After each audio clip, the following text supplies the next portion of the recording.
Welcome to another exciting episode of the Million Dollar Peddlers. I'm Paperboy, and it's time for another fun top 10. And this week we're going to go into the Olympics, which are going on right now over in Paris. As usual, these are the top 10 sales from eBay over the past, 30 days or whatever, however long eBay keeps the information in there. I tried to make sure everything was for real sales. And also, I did not repeat. So if there were 4 or 5 of the same type things, I only showed you one. As always, stay through to the end for a few bonus items as well. And I really enjoy these, and I hope you do as well, because I learn a lot every single time I do them. I am so ensconced in paper that I don't know a lot of things outside of paper. And it's very, very eye-opening for me, and hopefully for you as well. Coming in this week at number 10, 49ers Sailboat Spinnaker 2016 Rio Olympics. I guess this was actually used. I had to look up what a spinnaker was. I did not know what it was. It's basically that right there, a sail. So this was used in the Rio Olympics for the Morris Barrows team. Ended up going for $4,000 on that right over there. Very, very cool. This would be sitting at a sale somewhere, and I absolutely would walk right by it. If they said, oh, that was used in the Olympics, I'd say, oh, that's pretty cool, and keep walking. Now I won't. I had no idea whatsoever. Totally outside of my comfort zone, so I would have walked right by. This I thought was interesting. Went for about $4,000 as well, a little bit less. 1936 Olympics, Jesse Owens, third gold medal, 200-meter ticket stub, PSA 8. So it's a graded ticket stub, so it's going to be original, authentic, and it's going to be high grade as well. To get almost $4,000 out of that, especially when you take a look at it. Now, I know it does have the history and everything in it, but you would see that out. Somebody or other would have something like that out, and they're asking $50 for it. A lot of people would walk right by it. I would have as well until now. So pretty neat. That's where knowing the back history of the various events and doing a little bit of research will turn that into a $4,000 item. Coming in at number 8, this I thought was interesting. Dwayne Wade, 2008 Olympics USA basketball game issued jersey. And as he noted down below, he has no backup for it as far as he's not going to give a COA, doesn't have any proof, but I guess doesn't know if it was game used or not, etc., etc. But he did say this is not the one that can be purchased in the stores. Did go for $4,200 on that as well. So I guess the people that are bidding on it would indeed know what it is as far as that goes. But again, does not, as to quote Mr. Magazine, doesn't look like much. So if you really don't know that versus the store-bought one, you could be walking by a true treasure. Up next, coming in at number 7, Paris Olympic Games bronze winners medal, 1924. Went for about $6,400. Just amazing. I mean, talk about a piece of history right over there. Really, really neat. And again, one of those things that you might be able to find in some dealer. That would be the kind of thing a dealer would take and stick up in their case, but they may not know what it is.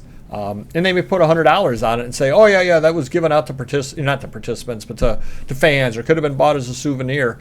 And that's where you kind of get an eye on it and go, that could be real. And to pick something rather like that up cheap and be able to sell for $6,000 would be a heck of a find. I guarantee you things like that are sitting out in dealer cases who do not know what they are. Now you do. Like and subscribe. Coming in at number 5, Phantom Tokyo Olympics Organizing Committee English Edition 18 pamphlets went for $8,000. I guess the 1940 Olympics, which I probably would have put 1940 in there, were planned to be held in Tokyo. They obviously were not held because of world events, but these were printed in order for the Olympics that never happened. And this kind of ties in with, we had done the JFK top 10 video as well, where a phantom program as well for a football game that was never held sold for very, very high price as well. So sometimes the events that weren't are more valuable than the events that were. Something to keep in mind over there. You got to do some research on them, but the research definitely paid off for this person.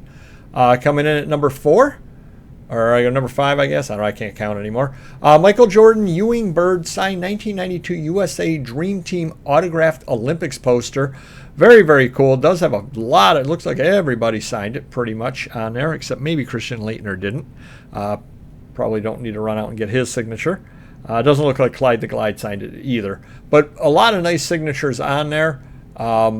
To go for about $8,000 is nice. I would definitely have that framed up, which it looks like it is, and stick that up on the wall as well. So nice item over there. You will find stuff like that out there. A lot of people do like the Dream Team all the way through. Iconic team right there. Coming in at the real number 4. This was the highest price torch that I found. I was completely unaware these even existed. There are a lot of torches sell for $4,000 on up.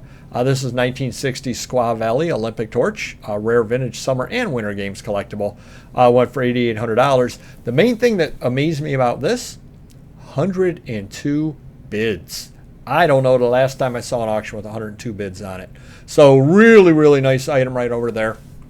Do keep your eyes open for these. I have never seen one. I'll admit I've never looked for one before. Did not know that Olympic torches even existed as a collectible. Now I do. Something to keep in the back of your mind. Probably not going to find one, but it doesn't hurt to know that they're out there. Coming in at number 3, 1904 St. Louis Olympic Athletes Participation Medal. I guess I've been giving participation trophies out for a long, long time. Are the ones that are given out now worth $10,000? Probably not.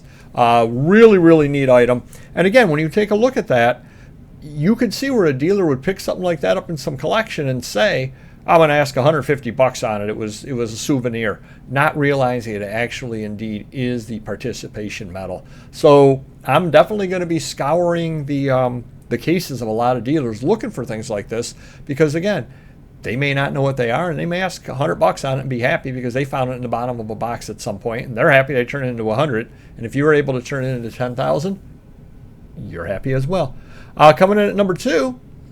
Oh, this was the highest price Olympic torch. Sorry, 1956 Melbourne. Went for about $10,000. Horrible listing. I don't want to put down anybody's listing. Horrible listing. Just said Olympic torch Melbourne 1956. Down below said nothing, although he did get a positive off of this, so that's good. I guess the sale did indeed go through, but about a $10,000 item right there. This was the highest priced Olympic torch. Yeah, the other one I brought up because it had 102 bids, which I've never seen before. This went for about 10 grand though. And the highest priced item, Kobe Bryant 2008 USA Gold signed official Olympics basketball. Upper Deck and JSA both, authenticated it. $14,000, basically $15,000 on that. Really, really nice item right over there. Could not have been a lot of those made to start with him signing it. Really neat item out there. You're not going to find that one out there, I doubt, but I did want to bring it to you. A few additional items here I wanted to bring up. 1980 Lake Placid Winter Olympics arena flag, 4 foot 8 inches by 23 feet. That is huge, absolutely huge. It was hung in Herb Brooks Arena, $2,650. If you're out there and you saw that sitting out there, that's definitely going to catch your eye as being huge. I don't know how they knew it was hanging in the arena. That I don't know, but look at that. Just absolutely, absolutely huge. Oh, there it is at the arena as well. So odds are you're never going to see something like that, but I did want to bring that to you. Again, the size is just amazing, and official flag. Well, there's, I guess, how they knew what it was. But really, really interesting item. Another bonus item right over here, 1912 Olympic ticket. Jim Thorpe participated in 1912 Olympics. And again, does not look like much. You just look at that, you're saying, oh, what is that? You could find that in somebody's collection of stuff out there, real cheap. Get it graded, make a lot of money. I think that's the big thing we're learning today. Speaking of which, $3,000, the Olympic hockey team USA Miracle on Ice full ticket graded PSA 6. Crazy thing is, there are going to be a lot more of those out from 1980 than there are from this one here from 1912. And this was graded higher. This was a PSA 8 versus a PSA 6.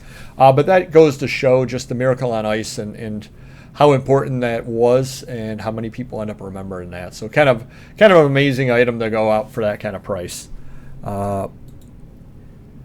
I thought this was real interesting. Olympic champion Mark Schultz Levi's jean jacket.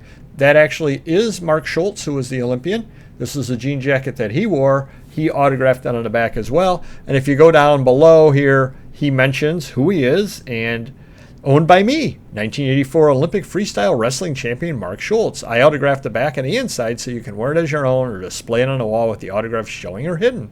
One of my top 3 favorite items for making the 1984 Olympic freestyle wrestling team.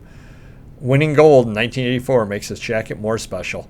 So kind of an interesting item right over there as far as that goes. Obviously one of a kind, but interesting. And the final interesting thing I wanted to bring up, I don't believe it. $30,000, one bid. Don't believe they actually got $30,000, given that most went, go for about $6,000 to $12,000. Innsbruck 1976, but technically that was the highest priced item of the period. Again, I don't necessarily believe it. That's why I didn't put it in the regular rotation, but I will show it to you nonetheless. Hopefully you enjoyed that. Hopefully you give me a gold medal or at least a participation trophy. Do hit the like button, like and subscribe. We'll see you next Tuesday with another great Top 10.